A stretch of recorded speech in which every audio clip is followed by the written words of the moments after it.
Bugungi obzorlarimizda yana bitta yangi mashina bor. Tanishinglar, iCar EQ3. Bu avtomobilimiz iCar EQ3 deb nomlanadi. Avtomobilimizning faralariga keladigan bo'lsak, avtomobilimizning faralaridagi mana bu ay shakldagi belgisi asosan kunduzgi yoritish vazifasini bajaradi.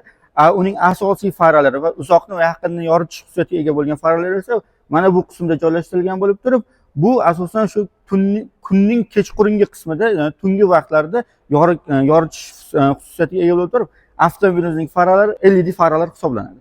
Avtomobilimizning texnik xarakteristikasiga keladigan bo'lsak, ushbu avtomobilimizning texnik xarakteristikasi ikkita bosqichli urovni O'zbekiston bozorida sotilayotganini hisobga olgan holda, birinchi pozitsiyasida iCar avtomobilimizning batareyka tizimi 66 kilovat batareya bilan jihozlangan bo'lib turib, full pozitsiyamizning batareyka sig'imi esa 69 kilovat soatli batareyka tizimi bilan jihozlangan. Ushbu avtomobilimizning bosib o'tish masofasi texnik xarakteristika jihatdan 501 kilometr etib belgilangan. Ushbu avtomobilimizning birinchi pozitsiyasida asosan orqa balon tortib turib, u pozitsiyaning ot kuchi 161 ot kuchiga teng bo'lib turib, full pozitsiyamizning esa motor quvvati esa 225 ot kuchiga teng hisoblanadi. Ya'ni full pozitsiyamiz ham oldingi ham orqa qo'shimcha balonlar harakatlanish xususiyatiga ega bo'lganligi uchun full pozitsiyamiz bazaviy pozitsiyaga qaraganda ancha kuchliroq hisoblanadi. Avtomobilimizning balon qismiga keladigan bo'lsak, avtomobilimizning balon razmerlari 255 ga 55 R19 diskalari bilan jihozlangan bo'lib turib, bu katta razmerdagi balonlar avtomobilimizning o'sha yo'l tanlamas sharoitlarda harakatlanishga ancha qulaylik yaratib bera oladi. Undan tashqari avtomobilimizning har bir balonning burchak qismlarida qo'shimcha yoritish tizimlari o'rnatilgan, ya'ni faralar o'rnatilgan bo'lib turib, bu tizimlar asosan avtomobilimizni zaryadga qo'ygan vaqtimizda yonish xususiyatiga ega bo'lib turib, ya'ni qo'shimcha ravishda avtomobilimizning elektrda harakatlanish qobiliyatiga ega avtomobil ekanligini ifodalovchi belgi vazifasini ham bajara oladi ushbu qo'shimcha belgilar. iCar avtomobilimizning uzunligi 4406 mm hisoblanadi, eni esa 1910 mm hisoblanib, balandligi esa 1715 mm hisoblanadi. iCar avtomobilimizning bokovoy oynasiga keladigan bo'lsak, ushbu bokovoy oyna avtomobil razmeriga nisbatan ozgina yirikroq qilib ishlov berilgan bo'lib turib, bu esa avtomobilimizning orqa ko'rinishini, ya'ni orqani ko'rsatishga nisbatan yaxshiroq effektivni imkon beradi deb o'ylayman. Ya'ni avtomobilimizning bokovoy qismida qo'shimcha o'sha burilish chiroqlarini ifodalovchi qo'shimcha chiroqlar sistemasi ham qo'yib ketilgan bo'lib turib, bu esa avtomobilimiz burilganda bokovoy oynalarda aks ettiradi. Bundan tashqari bokovoy oynalarimizda 360 gradus kamera bor. Bu esa avtomobilimizda 360 gradus ko'rsatish imkoniyatini beradi. Bundan tashqari avtomobil eshigimizni ochganimizda bokovoy oynada avtomobilning ay belgisi tushirib ketilgan bo'lib turib, bu esa kunning tungi qismida eshik ochilganda avtomobilimizda yaqqol yerda o'sha shu belgi ifodalanish imkoniyatini beradi. Avtomobilimizning orqa qismiga keladigan bo'lsak, avtomobilimizning orqa qismida qo'shimcha narvon sistemasi o'rnatilgan bo'lib turib, bu esa avtomobilimizning yuqori bagaj qismiga qo'shimcha yuklarni ortishimizda bizga ancha qulaylik bag'ishlay oladi. Ushbu narvon bunaqa turganiga e'tibor bermanglar, bu narvonni ochilib kengayish xususiyatiga ega. Ya'ni uni ochib ko'ramiz sizlar bilan birgalikda.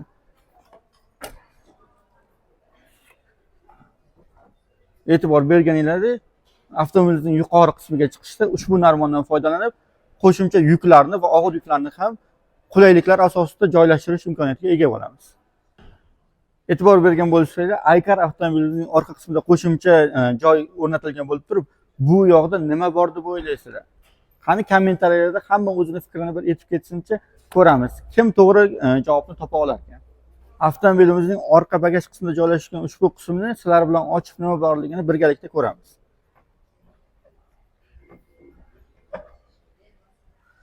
E'tibor berganingizda orqada faqatgina boya qo'shimcha jihozlar, ya'ni mayda-chuyda narsalarni joylashga joy bor ekani, ya'ni bu qulaylik avtomobil yukxonamizni ochmasdan turib shu joyni o'zida joylash imkoniyatini beradi. Lekin mana bu ushlab turuvchi qism rezinkadan ishlov berilgan ekan, bu uzilib ketish imkoniyatiga ega. Shu joyda qo'shimcha avtomobilimizni ushlab turuvchi naporlar qo'yib ketsa yaxshi bo'lar deb o'ylayman. Endi bu yo'l sekingina yopamiz. Bagajini ochib, orqa bagaj ob'yomini sizlar bilan tekshirib ko'ramiz.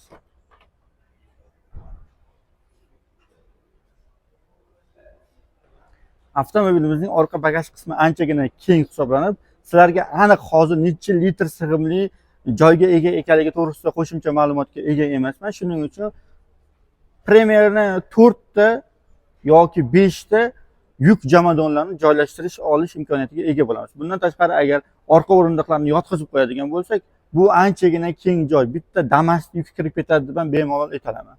Avtomobilimizning chunki orqa razmeri to'rtburchak bo'lgani uchun juda ko'p yuk bemalol sig'a oladi. Bagaj qismining ostki qismida nima borligini sizlar bilan birgalikda ko'rib chiqamiz. E'tibor beradigan bo'lsangiz, orqa qismida qo'shimcha tibbiyot jihozlari va qo'shimcha avarinka va огнетушителlar bor ekan, lekin ushbu avtomobilimizda zapaska balon bo'lmaydi. Zapaska balonning o'rnida esa akustika tizimi o'rnatib ketilgan hisoblanadi. Akustika tizimi to'g'risida sizlar bilan salon qismiga kirganimizda qo'shimcha ma'lumot berib ketishga harakat qilaman. Ushbu Aykar avtomobilimizning obzorniy videosi sizlarga yoqqan bo'lsa, like va podpiskani bosib ketishni unutmanglar. Bundan tashqari kommentariyada o'z fikringizni ham yozib ketsanglar ancha-muncha yaxshi bo'lar edi. Endi esa Aykar avtomobilimizning interior qismini sizlar bilan birgalikda ko'rib chiqamiz. Avtomobilimizning eshik qismiga keladigan bo'lsak, ushbu avtomobilimizning eshik qismida yuqori qismi koja bilan jihozlangan va uning qo'l tiyadigan o'sha inson qo'li tiyadigan eshikdagi har bir qism koja bilan jihozlangan bo'lib turib, avtomobilning pastki qismi esa qattiq plastmassadan iborat hisoblanadi. E'tibor berayotgan bo'lsanglar, eshik kardi ancha uzun va buning uzunligi uning pastki qismigacha kelib turib, pastki qismda esa qo'shimcha rezinkalar sistemasi o'rnatilgan bo'lib turib, bu esa avtomobilimizning parok qismi, ya'ni oyoq qo'yadigan, oyoq kiyishi mumkin bo'lgan qismlarni ham yopganligi sababli bu qismlar uncha kir bo'lish imkoniyatiga ega bo'lmaydi. Avtomobilimizning elektr karligini hisobga olgan holatda eshik qismidagi ham hamma jihozlari asosan elektronniy uskunalar bilan jihozlangan bo'lib turib, ya'ni eshikni ichkaridan turib ochish tugmasi ham elektronniy tugma bilan jihozlangan hisoblanadi. Undan tashqari avtomobilimizning oldingi eshigi orqali avtomobilimizning 4 ta eshigini ham oynalarini ham tushirish ham chiqarish imkoniyatiga ega bo'lib, boshqarish imkoniyatiga egamiz. Aykar avtomobilimizning akustika sistemasi Infinity brendiga tegishli bo'lib turib, ushbu Infinity brendi asosan premium klassdagi avtomobillarni akustika tizimi bilan ta'minlash imkoniyatiga ega hisoblanadi. Aykar avtomobilimizning o'rindiqlariga keladigan bo'lsak, ushbu o'rindiqlar elektronniy o'rindiqlar hisoblanib turib, ushbu o'rindiqlarni 6 ta bosqichda sozlash imkoniyatiga ega bo'lamiz. Undan tashqari avtomobilimiz o'rindiqlari esa ikki kojadan ishlov berilgan bo'lib turib, ushbu avtomobilimiz full pozitsiya bo'lganligi uchun ushbu avtomobilimiz o'rindiqlarida ham abduf, ham abagrev sistemasi bilan jihozlangan hisoblanadi. Avtomobilimizning ichki qismiga, salon qismiga keladigan bo'lsak, ko'rib turganingizdek, avtomobilning ichki qismi anchagina keng va chiroyli bejirim tarzda dizaynerlar tomonidan ishlov berilgan hisoblanadi. Ushbu avtomobilimizning interior qismida e'tibor beradigan bo'lsanglar, ruli ham juda kichkina, xuddi sportivniy avtomobillarniki o'xshat ishlov berilgan hisoblanib turib, avtomobilimiz rulining o'rta qismida avtomobilimizning ay shakldagi belgisi tushirib ketilgan hisoblanadi. Undan tashqari avtomobilimiz multifunktsional rul hisoblanadi. Ya'ni ushbu jo'stikchalar orqali avtomobilimizning media sistemasini boshqarish va uning qo'shimcha elektronniy qism sistemalarini boshqarish imkoniyatiga ega bo'lamiz. Avtomobilimizning oldingi qismi elektronniy tablo joylashtirilgan bo'lib turib, uning asosiy markaziy elektronniy media tablosining diametri esa 15,6 diametrga teng bo'lgan media sistemasi bilan jihozlangan hisoblanadi. Aykar EQ3 elektr avtomobilimiz ikkita bosqichli klimat kontrol bilan jihozlangan bo'lib turib, ushbu avtomobilimizning adaptivniy cruise control, polasa удержания, undan tashqari avtomobilimizni qo'shimcha shaklda голосовой управление, ya'ni ovoz orqali avtomobilimizni ham boshqarish imkoniyatiga ega hisoblanamiz. Avtomobilimizga e'tibor berayotgan bo'lsanglar, avtomobilimizning bar qismida ruchkalar joylashtirilgan bo'lib turib, bu ruchkalar ruchka straha deb aytiladi, ya'ni qo'rqish ruchkalar deyiladi. Ya'ni bu ruchkalar asosan meni fikrim bo'yicha tez yuradigan superkarlarda va sportkarlarda qo'yilgan bo'lib turib, bu ruchka aynan Aykar avtomobilimizga yo'l tanlamas bo'lganligi uchun har xil sharoitlarda, noqulay sharoitlarda yurganda haydovchiga va uning yonidagi yo'lovchiga noqulaylik va qiyinchilik tug'dirmaslik uchun qo'shimcha yordam berish uchun o'rnatib ketilgan hisoblanadi. Lekin bu ruchkalarning asosiy nomi ruchka straxa deb aytiladi. Ya'ni asosan bu avtomobil ruchka straxa deyilishining sababi tez yurganda odam nimadir qilib bo'lsa ham biron bir jismni ushlagisi keladi. Ya'ni shu ushlash uchun qo'yilgan ruchka straxa degan nom ham bekordan bekorga bu avtomobilga berilmagan hisoblanadi. Avtomobilimizning skor rechagi boshqa avtomobilimizda quyidagi pastki qismda joylashtirilgan bo'lsa, bu Aykar avtomobilimizda skorga urish rechagi esa mana bu yuqori qismda, ya'ni rul kolonkalari atrofida orqasida joylashtirilgan hisoblanadi. Hozir biza salonda ichida joylashganligimiz sababli ushbu avtomobilimizda harakatlanib ko'rish imkoniyatiga ega bo'lmaganligimiz uchun ushbu avtomobilimizni harakatlanib, ushbu avtomobilimizning qanday harakatlanish xususiyatiga ega ekanligini sizlarga ma'lumot bera olmayman. Lekin agar imkon bo'lsa, keyingi videolarda yo boshqa qismlarda ushbu avtomobilimizning harakatlanish xususiyati va uning texnik xarakteristikasi yo'lda o'ziga qanaqa javob berishligi to'g'risida sizlarga qo'shimcha ma'lumot berib ketishga qo'ldan kelgancha harakat qilaman. Aykar avtomobilimizda qo'shimcha tarzda bespроводной, ya'ni simsiz quvvatlash tizimi o'rnatilgan bo'lib turib, ushbu quvvatlash tizimi 50 vattgacha bo'lgan energiyani bera oladi. Ya'ni avtomobilimizga bu ham qo'shimcha qulaylik sanaladi. Undan tashqari avtomobilimizning ostki qismida qo'shimcha e'tibor berganingizda joy bo'lib turib, bu joyga dokumentlarni va qo'shimcha jihozlarni o'rnatib ketishimiz mumkin. Undan tashqari avtomobilimizda ham USB ham Type-C quvvatlash imkoniyatiga ega bo'lgan qo'shimcha priborlar qismi joylashtirilgan hisoblanadi. Undan tashqari avtomobilimizda ikkita podstakanlik joylashtirilgan bo'lib turib, bu podstakanliklarning orasi qo'shimcha rezinkalar bilan jihozlangan bo'lib turib, ya'ni o'sha podstakanliklarni joylashtirgan paytimizda avtomobilimizning o'sha podstakanlik qimillamasligi uchun har xil shaklda, har xil yo'l tanlamas vaziyatlarga tushganimizda podstakanliklar qimillamasligi uchun o'sha rezinkalar podstakanliklarni qisib qolish imkoniyatiga ega bo'ladi. Agar avtomobilimizda 360 gradusli kamera tizimi bilan jihozlangan bo'lib turib, bu esa avtomobilimizda harakatlanayotganimizda avtomobilimizga ancha-muncha qulayliklar bag'ishlay oladi. E'tibor berganinglardek 360 gradusli kamera avtomobilimizga juda chiroyli, effektivni ko'rsatib berish imkoniyatiga ega bo'lib turib, buni avtomobilimizning old tomonidan, yon tomonidan, orqa tomonidan ko'rsatish imkoniyati ham ega bo'ladi. Bundan tashqari 2D tizimi ham bo'lib turib, bu esa 3D ga nisbatan yaqqolroq, aniqroq ko'rsatish imkoniyatiga ham ega. Ko'rib turganingizdek, ancha tiniq va sifatli ko'rsatib berish qobiliyatiga ega hisoblanadi.